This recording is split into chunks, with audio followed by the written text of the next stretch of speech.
ওগো তুমি কোথায় কি করছো? বেরিয়ে আসো, বাইরে বেরিয়ে আসো। আরে আমি তো তোমার সামনে দাঁড়িয়ে আছি, তুমি কি চোখে কম দেখছো নাকি?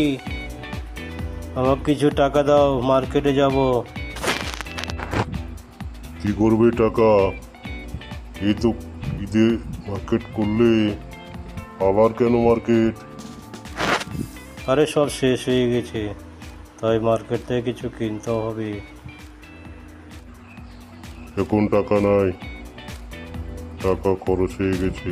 সামনে মাস যেও। তুমি সামনে মাস করতে করতে সব কিছুই আমাকে ধোকা দিচ্ছ, কোনো কিছুই দিচ্ছ না। আরে ঠিক আছে ঠিক আছে, আচ্ছা যাও। বন্ধুরা চ্যানেলটি সাবস্ক্রাইব করো।